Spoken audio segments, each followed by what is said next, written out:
welcome new listeners to the Reese on the Regular podcast. I have Sara here with me today. Hi, guys. I am so excited to be here. We have some awesome tips coming your way. So We do. When Reese texted me and asked me to come on this, I was like, easy answer, yes. I love it. I'm a junior at UMass Amherst, just like Reese. That's where I met Reese. We're in a finance club together. We're both in the same business school there. So I see Reese a lot on campus, and we have similar interests with post-grad, and we also love wellness and lifestyle and all of that. So We're pretty hardworking girls in Yeah. finance. I will say Sara kind of kicks my butt in that No. aspect, but I just kind of sit there and pretend, but it's all right. Yeah, we kind of just like met through school, Yep. always like knew of each other just Yes. from being like from Same similar area, hometowns. yeah. I'm just super excited to have Sara on here today. Yes. We're going to be talking about independence. We know a little bit about it and just how to learn to love your own company. Exactly. I'm excited to talk about this. I just feel like I need this reminder right now. And so I hope it helps you guys out too.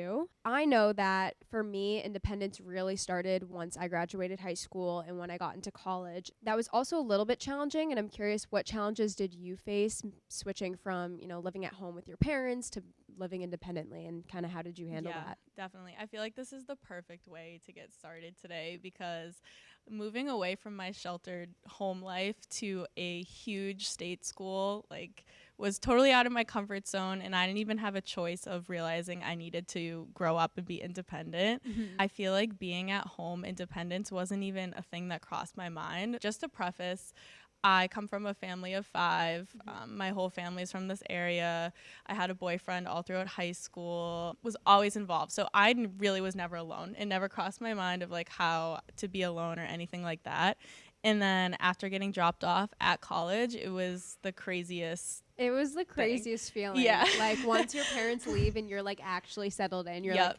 okay, now what do I do? Yes, you're it's just crazy. there and you need to figure it out, and your mom's not going to cook you dinner. You're going to be alone sitting in a silent room. I don't know about you, but when your roommate left, it was the weirdest feeling. Yep. So not hearing other people talking, even though we did you live in a tower? Yeah, I did. So we lived in a tower with 900 other students. Surrounded by people. But you still can feel so lonely. So that was a definite challenge for me. Also, when you're sick in college, it's terrible. I'm not even going to sugarcoat it. There's something about not being at home with your mom and her giving you medicine and asking you how you feel and just being in your childhood bed. It's so different. And then just that sense of responsibility of your fridge isn't always going to be full. You need to plan. You need to budget. You can't spend all of your money in 1 week. And eating is such a task. I don't know if you felt that way, but finding people to eat with was it was so hard when I wasn't living in the house and I was in the dorms and we would have to go out to get food every single day. Finding people to eat food with was so hard. And coming from a family, a big family that cooks and you're having family dinners, it's you don't want to go and get food alone. Yeah. The whole process was a lot, having to transition from having those home cooked meals to eating school dining food. Hall. And we had good food. We have good food, so we can't complain. Yeah. But it is a big transition and a big jump in independence for sure. I agree. But I feel some tips for this over the last 3 years, it would be to just pick a day of the week and plan. So for me, that's Sunday. That's making my grocery list, texting people hey, want to get dinner this night? And then you can look forward to eating with them. And then also getting over the fear of going to the dining hall alone. It seems like the scariest thing at first, but it's really not. And no one cares. No one's going to ask you oh, where are your friends? Also, if you're sick, just rest. I know you feel you should go out with your friends and you feel you're going to miss out, but taking a few nights to just rest will help you for the rest of the semester, I feel I really burned myself out my first semester because I just didn't know what rest was and couldn't do it for some reason. Yep. This semester, I've still gotten sick because it's kind of just inevitable at school for some reason. But I have taken the time to rest and it's really helped me out a lot. So that's definitely a good tip. For me, just to kind of give backstory on my transition to independence, I would say, like I said, started definitely when I moved into college, moved into the dorms.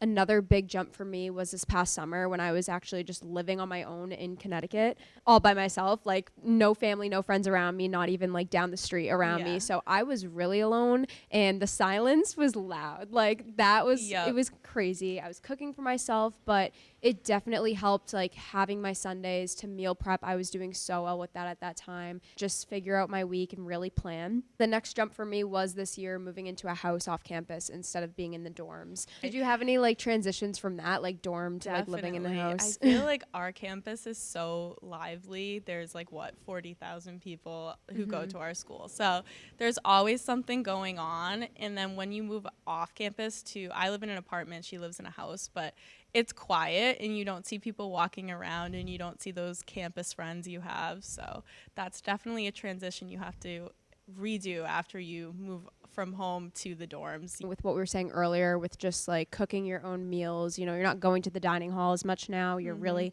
having to go get groceries and spend a lot of money. And so I feel like a big challenge I've faced with being off campus is definitely budgeting and finances for sure. I would just say, for a tip, try and track your spending and just really be cautious, needs over wants type of thing for that. Exactly. I mean, I switched over from going to Trader Joe's every week and spending like $100 and throwing away food that was like not even open, to having to just like eat leftovers 3 days a week. So it's a learning process. It's not going to be easy. You probably will waste money like I did. Probably will go to Trader Joe's in the pouring rain today. Exactly. You probably will just go. Yeah. No, but happens. You have to just really learn to budget, because it's a tough time when you're this young trying to save. And you don't work a 40-hour week typically during college. The just big girl responsibilities that came with moving into a house this semester, not just having to cook my own food, but cleaning and just finding time to fit in those chores around classes was another big adjustment. So I think overall, like we've been saying, the biggest tip for this is just planning. Exactly. And my roommates and I don't know about you, but we have like a cleaning schedule. So one day someone will do the kitchen, another day the bathroom. Having some sort of schedule and plan with your roommates helps. Did you have any emotional challenges when it came to either just at first moving out, you know, going to college type of thing? Definitely. I feel like I thought the big school was going to be the best thing in the world, like endless friends, like endless people to hang out with, but that wasn't the case for me. It took me a long time to find like my group of people on campus. I didn't really have any close friends from high school going to the school, so I had to kind of start from scratch, and realizing that like it took months and I thought something was wrong with me for a while. I was like, oh, maybe it's my fault, but just you have to keep trying and putting yourself out there and joining clubs. And also just you're going to miss home. I don't know about you. I'm a homebody. I couldn't call my parents for like 2 weeks. I was like, I'll start crying. I can't do that. I feel like it's really hard going into a big school like that, not going in with friends, because so many of the friend groups were like already from high school, like made type of thing. Like I came in with a lot of my friends from high school, and that was who I spent the whole like first semester with. So that's definitely a tough adjustment. And I think the best tip is really just getting yourself involved and putting yourself out there to meet people. I definitely miss home a lot. I just like miss my bed and miss my family type of thing. Definitely try not to go home every single weekend, but you know, a visit home doesn't hurt. It just really helps to stay on campus as much as you can, just to keep that independence. So like we've been saying, you know, transitioning into college, it really does become a big time of independence and spending a lot of time with yourself. Do you ever encounter like boredom or loneliness when you're trying to just enjoy your own company? All of the time. As much as I love being alone and being independent, there are those days where I feel so alone, and there's days where I've even cried because it's like I need to hang out with someone. In order to fix that, I think it's really just calling those people from home that are your security blanket. So those are like my close friends from when I was in kindergarten, my parents, and usually if they pick up the phone, they're not really doing anything either. So it makes you feel better that they'll sit there and talk with you. I also love to just turn off my phone. I feel like that's my number one thing. Just seeing everyone else doing things together. It's tough. Sometimes you feel left out and you feel like you should be doing it. Turning off that phone helps a lot. I think that's such a good tip and something I need to to work on. Everyone in my family could tell you that I like go in a circle of who I'm calling. Like after one class I call Brooke, after one class I call my mom. Like they're all getting a call from me like in my in-between time in my walks. But sometimes I just have to shut off my phone and just like enjoy that time, like to just breathe and be with myself. So I think that's a really good tip. Yeah, and I don't know about you, but I'm such a planner. So planning things for the future, I get excited about that, and then I feel less lonely or less bored, and it's fun to spend your time doing that. I think another good tip is creating a positive environment around you. Like if you're sitting in your room and you're all alone, open the blinds, get some sunlight going, you know, like turn on some good music. Don't just like sit there in your boredom and be sad. Exactly. I feel like my go-to is takeout and a movie, or takeout in YouTube or something like that, just to like have some sort of noise, because then you're just there with your thoughts, and that's brutal sometimes. Yeah, no, sometimes I love just like a night in with myself and just watching a good show, like having a good snack. I think just like making it a positive environment around you is so important too. Some people really overlook journaling, but I think that it's such a good way to like really understand your emotions and what you're thinking. If you're just like sitting there in your thoughts when you're bored or lonely or feeling upset, I think it's really good to just kind of write down how you're feeling and kind of just try to turn it into a positive in that way. I feel like journaling helps me a lot. I definitely do that in the morning too. I have to take the first hour of the day to just write out my thoughts and how I'm feeling, and know that not every day is going to be easy. It's not always easy being alone. Some days you'll thrive off of it, and other days it's hard. So knowing that is an awesome way to just keep going forward. Also, I think it's good to engage in activities that are actually meaningful, whether that's like working on a certain project or reading a book. Like something you're working towards is a really good way to just like keep yourself busy and not get caught up in that loneliness, but also just be proud of yourself in something that you're accomplishing on your own. Yeah, and I feel like in college that can be tough when everyone else around you is living the typical college lifestyle, but taking a step back and doing something that is going to make you feel accomplished or good will really help you in that state. I feel like a big reason that a lot of people struggle with being alone is because they view it as loneliness, not being alone. So how can you shift your mindset from feeling like you're lonely to just actually spending alone time? It's not really like one day where it's just going to flip and you're going to be like, oh, okay, I love being alone. Like I'm not lonely. It's kind of a lot of trial and error. So there's going to be things that work well when you're alone, and you're going to want to keep doing them. And it's almost more enjoyable to do alone than to do with other people. But then there's also going to be the things where you feel so out of place. You feel like people are judging you for doing it alone, and that's just not for you. Once you keep doing things that you enjoy alone, you won't even think about being lonely, in my opinion. How do you see being alone as an opportunity? Oh my gosh. I feel like when I'm alone, there's so many more things I get to do because I get to do what I want to do, and I'm not forced by the rest of the group to go do things that they want to do, and I get to just experience so much more. It's so true. Like you get to plan your day exactly as on you your want time. It's Yeah. like no one else's decision. Like if you want to eat this, if you want to do that, it's all up to you. So I think it's a great opportunity to just do life how you want to. I also think it's a great opportunity to just discover your own interests, you know, try out new things, find a hobby. Is there like anything specific that you've been able to discover on your own like that? Honestly, I was never a runner or anything like that. In this summer, I had an internship, but it was remote, so I was alone every day in my house, and I was going crazy. So I was like, I need to pick up a hobby. So I started running, and I like could get myself up to 4 miles by the end of the summer, and before That's I like so awesome. couldn't do one lap around the track. So just like picking up things and working towards it too is also motivating. Yeah, I definitely agree. Like this summer when I was alone and working, I really fell in love with the gym a lot more, and especially cooking, having to cook for myself. Like it started as something I had to do, but then I just loved it, and like I still love to cook all the time now. So that's like a new hobby that I found too. And so I just think it's a great way to discover more about yourself in that sense. And it's honestly like therapy sometimes, like an unsaid form of therapy, I feel like. Another opportunity just for like rest and self-care and just taking care of yourself. Like when you're around a lot of people and having to be, you know, entertaining people at all times, it just gets tough and tiring. And so finally having that time alone, it can be hard when you're someone who likes to keep busy like myself. But just like learning to appreciate that downtime and just being able to take care of yourself. Yeah, and I feel like telling yourself that it's impossible to always be around people. Even though you're seeing things out there that everyone's always together and doing things together, that's not the case at all.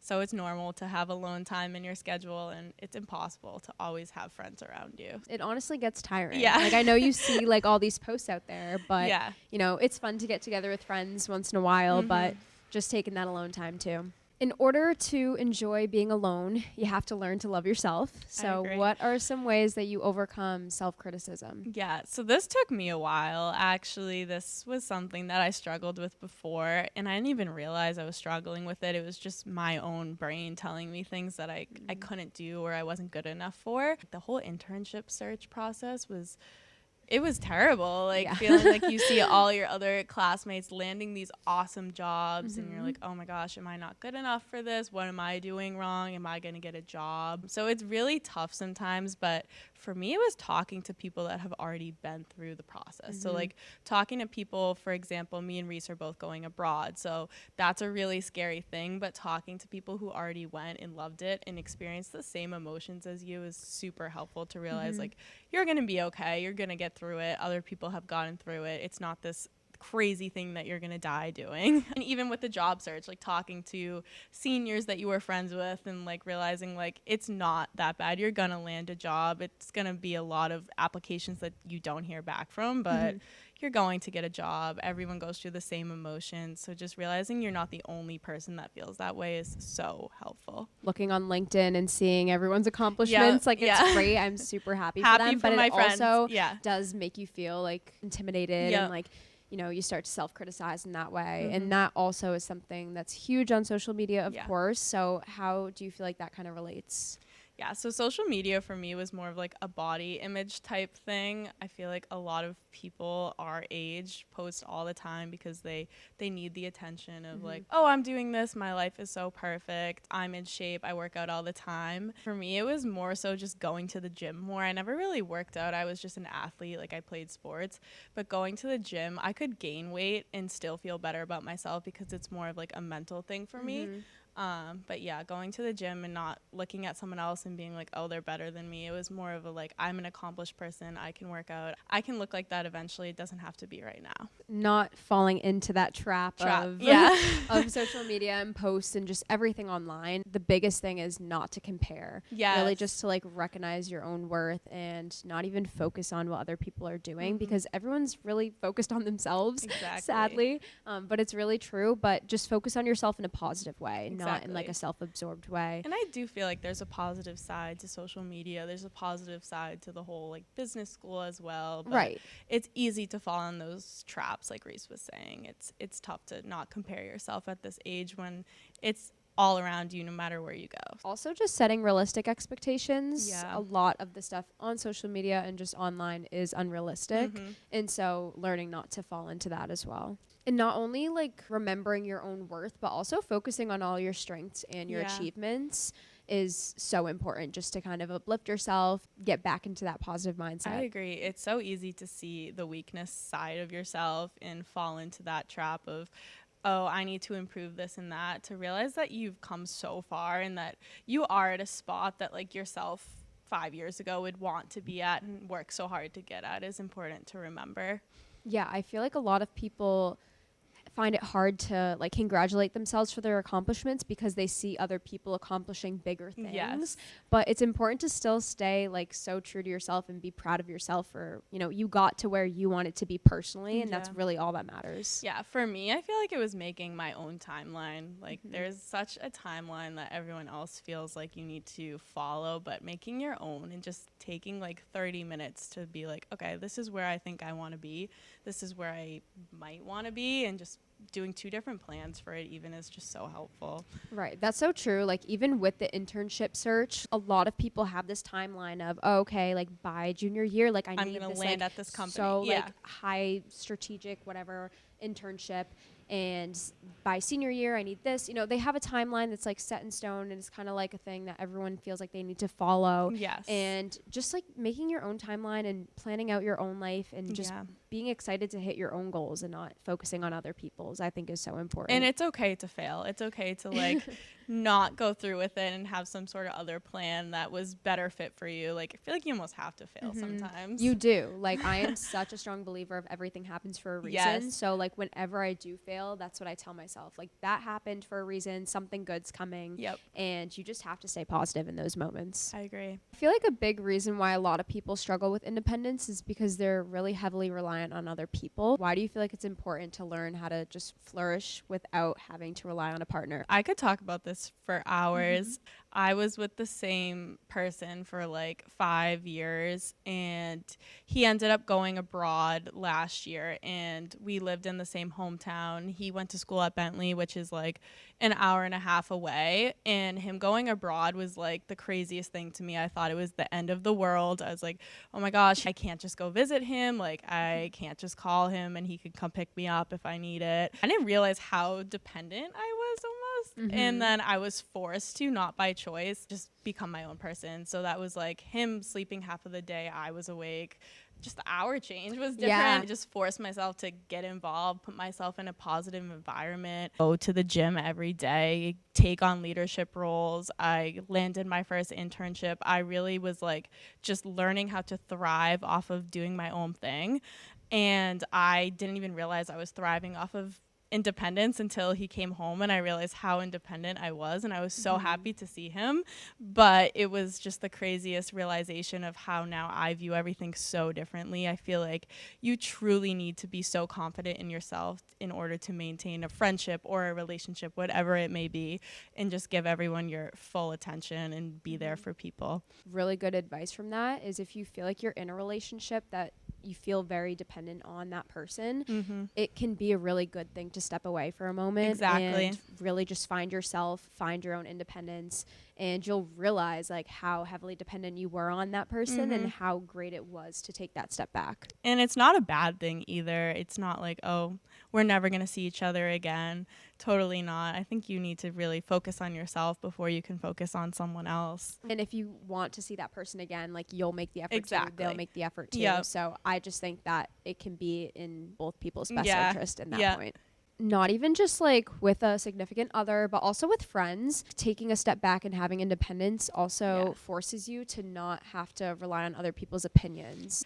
Especially in college, should even just go shopping and be like, oh, should I wear this out tonight? And them saying no is like the craziest thing of like, oh, maybe I shouldn't go out. It totally changes the way you view things, and it could change your mood and everything like that. Being able to just make your own decisions and not have to like seek other people's approval is such like a breath of fresh air when you finally spend some time on your own. Yeah, and realizing that like your life is your life. It's not someone else's life. I feel like in college I took a step back. I was like, this is my experience. I'm paying for it. Why am I trying to like make someone else make all these decisions for me? And when you take that step away, now it's like when people do try and, you know, force their opinions on you, you kind of just laugh and you you're take like, it with like a grain of salt. Yeah, and you do your own thing anyway, and you just become this independent person. So Yes. I think that's another great reason.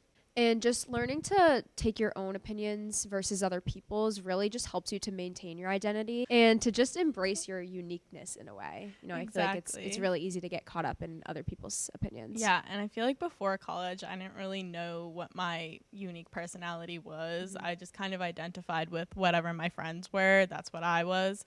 And I think that's still true to an extent, but just finding your own self and your own personality, it can be so powerful. So like Sarah mentioned earlier, we're both going abroad pretty soon. Yes. Is this going to be your first time traveling solo? Yeah, I would say. Like, I've done little things by myself, but this is my first time going on like an airplane by myself, leaving home, no parents. Yeah. That's so exciting. I've done like a little bit of travel for work and like I've been like on the plane alone, but then like I'll meet up with all my friends. Yeah. But still there were a lot of people I didn't know beforehand. So I guess that's the closest thing to solo travel, but this is definitely going to be like a huge adjustment for me too. And I feel like it's something that a lot of people shy away from and then regret because they're just nervous about the idea of, you know, being away from home for so long and being on their own. If traveling alone was really easy, then then everyone would do it and it wouldn't be as rewarding as it is. So it's important to just take on that challenge and know that it's going to be hard and it's not easy, but then there's also a great reward at the end. Yeah. And so how do you feel that people can overcome that fear of solo traveling? Yeah. So for me, this is my first time, but in my little chunks, I've been going on family vacations every year. And I have 2 younger brothers. So a lot of the time, the stuff that they would want to do is stuff that I wouldn't want to do. So just taking a few days to do my own thing and plan my own part of the trip was huge for me. And in a different country that I didn't know the language was like a big turning point for me. Even just visiting friends at college, like taking that weekend to be like, okay, I'm going to go experience something new. It's way different than my typical weekend here, but it's different and I'm going to have a great time. Okay. Small steps. Exactly. Yeah. When I say travel, like I don't even mean like having to go all the you way don't to need Italy. to go to Italy. Yeah. Any sort of just like activities on your own like that where you're kind of stepping out of your comfort zone. I feel like for someone who hasn't traveled, it's really important to start small and, you know, just doing little day trips or something that you feel comfortable with to start. Exactly. And then, you know, eventually traveling, because I think there's so much out there to see. Yeah. And it's just such a good opportunity that we have coming up. Yeah. Like, I think it's crazy. And kind of like we said before, you get to do more of what you want to do when you're doing your own thing. So I'm sure that I'm going to meet awesome people when I go to Italy, but I have a feeling there's going to be things I want to see and do that they might not want to do. So knowing ahead of time that I should research that and plan that ahead of time to make it less stressful and go do that myself. And if they want to join, great, but it could be awesome to just do by yourself. This is the first time I'm going on a trip, being able to actually plan everything out on my own. Like, I'm so excited. It's a little overwhelming. It's scary, but exciting. It's like so many emotions. Yeah. But like, this is just so cool that we get to do this. Yes. And so really just getting excited about it. Yeah. And it's good to know too that we have so many resources in today's times. Like, we can look at Google Maps, we can call our parents, all of our friends have our locations. You can get like pepper spray. You can get an alarm. Like, we're not just like you're not thrown like into some place. A paper map and like you're gonna be okay. There's resources, there's internet. Especially as a girl, I feel like it can be overwhelming of like, oh, you're traveling alone, like that's not safe. I think there's definitely ways to make it safe as a young girl traveling alone. Even though we're gonna be traveling alone, I think it's also a really great opportunity to make connections with other people, whether that be other people who are traveling and doing abroad from other schools, or, you know, just locals from that area. Like, we're going to meet so many different people. Awesome so even though it's like a Yeah. point of independence, it's also just going to be like such a great time to make connections with other people. No, I agree. I feel like we're at an age too where we shouldn't take this for granted. We're going to graduate college, and yes, we're going to experience so many new things in a different way, but we're going to be working, and now we're at an age where we have at our fingertips a way to just go meet awesome people. Earlier, we talked a little bit about just like friends and their expectations of you and their opinions. And I feel like this is a tough thing when it comes to wanting to spend alone time, just feeling like scared to talk to your friends and tell them you want to have this alone time and, you know, maybe not go out. So how do you go about communicating that to your friends? Yeah. So for me, this was a tough thing to get over. I don't know why I thought my friends were going to hate me if I went to Target alone. I don't know why I had this fear. My friends are awesome. I have awesome roommates, and I'm so lucky for that. But I think I just started by saying, I'm going to go here. Do you need anything? So it's like you're still doing a nice gesture, but you're also getting the point across that you're going there and they're not coming with you. Right. And it's not mean. So I thought that was a first step for me. And then also just being transparent with your friends, like making it up an excuse of being like, oh, well, you can't come because I have to go here and here, and then I have to pick up this person. Like, they're going to find out that you're lying to them for some reason. It's better to just say, I'm stressed. I've had a terrible week and I need to go do this alone. Yeah. And if you're honest with them, they should just accept that, appreciate it, and if they're really your friends, like they're not going to get mad. So it just doesn't make sense to lie about it. Yeah. And I feel like, again, off of that point of like, this is your experience, this is your life, not theirs. It's okay to set that boundary and draw that line of, this is what I'm going to do because I need to do this for my week. And they should understand. If they don't, then I don't know, maybe reevaluate other things. Yeah. So yeah, like you were saying, politely decline, maybe offer another time to make plans with them. Like if they're asking you to come out and you're genuinely tired and you need to take a self-care night, just be like, hey, but tomorrow night, like I'm there, I'm super Yeah, excited. exactly. So just politely declining. Also just recognizing the importance of taking that time for yourself. They should recognize that too if they're real friends, like I was saying. But it's important for you to recognize it first and not have to feel bad Yeah, about. you shouldn't feel bad about saying, sorry, guys, not in the mood tonight. Have fun, but I'll be there tomorrow night. They shouldn't not be able to do something because you're not there. Something I've mentioned on the podcast before is FOMO. Is that something that you experience? Yes, I did freshman year. Okay. Sophomore year, I started to be like, okay, this isn't that cool. Like, That's like the same. it's the same thing Same every exact thing other that I said kind of too. weekend. Yeah. And Like freshman year, I had huge FOMO. yes, and I then- forced myself to go out so many times. Mhm. I forced myself to do things I didn't want to do because it's like, oh, all these people are going to have such a good time and I'm not going to be in the memory. I'm going to miss out on this, whatever it may be. And I feel like now I'm like, yeah, we'll do that again in a few weeks and it's going to be the same thing. It's still going to Right. be fun. I still have a good Exactly. time, but I feel like I can, again, take those nights to myself. Right. So if you're like just starting out in college, you're a freshman, you're still like in that FOMO stage. Yes. Just know that it's gonna fade It gets out. better. It gets And, better. just try not to feel that FOMO Yeah. because there's so many opportunities to have plans and to have fun with your friends and really just listening to your body, doing what's right. So independence can be hard for some people. Like, just to be completely transparent, it gets hard for me sometimes too. And so when it gets to that point, how would you suggest like seeking help or, seeking any sort of support during your independent journey? Yeah, this was very apparent for me and all of my roommates actually this year, off campus living, alone in the apartment, alone in your own room, you didn't have a roommate, was tough. But I think seeking a community on campus or a community outside of just your living arrangement that you can go to if you feel upset or lonely or whatever it may be. So for me, I found Charge, which is like a health and fitness community, a very positive environment to be in. And if I was feeling upset, I could be totally transparent with them and go do whatever it may be, and I'd feel better. Also, if you don't have that or if you're not in college, I feel like there are so many resources out there. I don't do therapy, but so many people do. So many people have great results from that. So maybe taking on therapy and also just taking on a conversation with your friends, taking on a hard conversation that you might need to have of, I'm really struggling.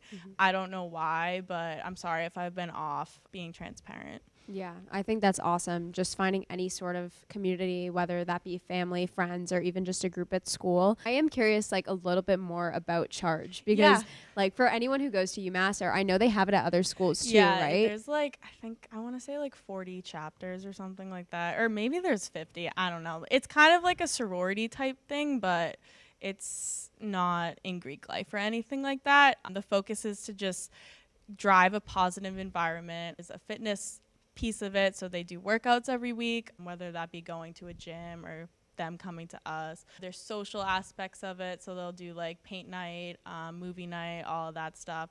And then we have formals and stuff. So it's kind of along the lines of a sorority, but at UMass there's 250 girls. Wow. So it's like you were bound to find a few people that were positive, wanted to be involved, and that's what I found, and I had a good experience with it. But that's where I started this. This is kind of where me and Reese aligned. So you make like an Instagram, a Charge Instagram. I wasn't even trying to like make a lifestyle Instagram or anything like that. I just naturally fell into place. And then Reese was doing this for a while and we just kind of aligned on the same values. So. Yeah, I think that that's so important to find a group like that where, it's great to have your friends and your family and people who have similar beliefs and values in that sense, but also just at school, like putting yourself into a group that's positive like that, I think is awesome. Yeah, because then you have an image of school being a good place to be too. It's not always great to just have home be your go-to because you do have to survive at school if you're living there. So we've talked a little bit about self-care. How do you personally, put self-care into your routine? How do you feel like that helps you love your independence? Yeah, I take self-care seriously. Self-care is like built into my schedule as an event. Oh, I just love it. Yeah, Has it's to my be there. favorite thing to do. All my friends would say that about me. Yeah, so for me, I need an hour every morning to myself No, before seriously. I talk to someone, honestly, and before I take on the day. So that's like not going on the phone. That's making myself breakfast, having coffee, planning out my day. I put self-care into my Google Calendar. I love that. Yeah, this semester it was taking no Friday classes. So I do like something to look forward to on Friday, whether that be go to get coffee and a bagel or like go to a spin class or something like that. That's awesome. Yeah, I feel like Sundays are such a self-care day for me, Yes. but I definitely put it into every single day. I feel like having a morning routine is so important. Yes. A nighttime routine's great too, just to wind down, but a morning routine like sets up what your day's going to look Exactly. like. And I'm not a morning person either. No, me neither. But I feel like that made me become a morning person. You get excited to wake up when you have a plan ahead of you. It even got to the point of like I'd look on the Starbucks app the night before and be like, I'm gonna go get this Wait, coffee. no, like same. Yeah. Come back and then this is what I'm gonna do and it's gonna be so good and then I'm gonna work out and have a productive day. I don't know about you, but I get more done in the morning than at night. I think it's so important to like get so many things done in the morning. Yes. Like before it hits like 12 o'clock, let's say. Yeah. You've accomplished so much, whether that's like just you made your bed, you drank water, you did this, like having all those things checked off in the morning just makes you feel so productive. And especially when it gets dark out early, it's tough to stay motivated after like 4 o'clock when it's pitch dark. Right. And you need to still get done like 4 assignments that are due that night. It's better if it's just out of the way, eat dinner, shower, relax. Yeah. But again, everyone's different. But for Everyone me, is that's kind of my form of self-care. Yeah, I so agree. I feel like I spend every night like planning my morning. Okay, like what am I getting for breakfast or making for breakfast at this place? Yes. Like when am I going to the gym? I just get myself excited for the next morning, and that's really helped me to become more of a morning person. Exactly. And it's okay to not have a day where you can do things. Like I honestly consider that self-care too, a day to just stay in bed, like watch Netflix, whatever it may be. It doesn't always need to be like a productive day. Yeah, that's the thing. There's so many different forms of self-care. Yep. I really like to define it as anything that you feel is helping you to take care of yourself. Yeah. Like very self-explanatory. Another way I love to do self-care is through like skincare. That just really relaxes me. Anything along those lines is just taking care of yourself, and it's so important. Yeah, for me, I'd say it was hot yoga. You just feel like you sweat out everything. And hot yoga is amazing. Yeah, everything shower, of course. Yes, and really just like fitness in general has really helped me out too.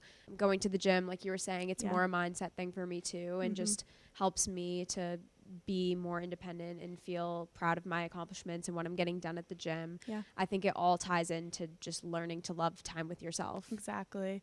And that may be hard in college. I feel like a lot of people don't realize this until after they graduate college, but the sooner you start, the better it is. Okay, so I have one last question for you. How has embracing independence helped contribute to your own personal growth? Yeah, I feel like this is the perfect way to end things off today. For me, I've just gained so much confidence from being independent. I feel like I can take on whatever I really need to myself and not depend on like a parent or a friend to do something with. I feel like I've gotten so much more done. I've been so productive. I've gotten to see and do way more than I would have if I was waiting for a friend to do this or whatever it may be. But I'm just honestly way more confident in myself to take on things. Yeah, that's actually exactly what I wrote down. Yeah. Is like it just gives you a huge sense of confidence and just being able to achieve things on your own and know that you're okay on your own and thriving on your own is such a confidence boost for sure. I agree. And I do want to preface that this is like 3 years of independent living for me, and it was not always the case that I loved spending time alone, but now I do look forward to having an alone day, and just even an hour is just so nice for me. It definitely takes time and maturity to really fall in love with just being alone and learn to see it as a positive thing. And it's still something, you know, I even struggle with from time to time. You know, not every single day I'm loving being alone. You know, sometimes it does get a little bit lonely, but just taking some of those tips that we mentioned is something that has really helped me out, and just keeping it positive. Thank you so much for having me today, Reese. Yes, I had so much fun. I feel like this was such a good refresher for me. I needed it. Yes, It was especially we're on winter break right now, and it's tough not being around all your college Right. friends. So this is so fitting. Honestly, guys, just take these tips with your own personality. So what works for me and Reese might not work for you. Just kind of try a bunch of different things out. Thank you so much. I had so much fun. Yes, I did too. And guys, keep watching. You know the deal. Leave comments, suggestions. Come on the podcast. I just love having people on here. It's fun. It's a lot of fun. Thank you so much for listening, guys. Bye.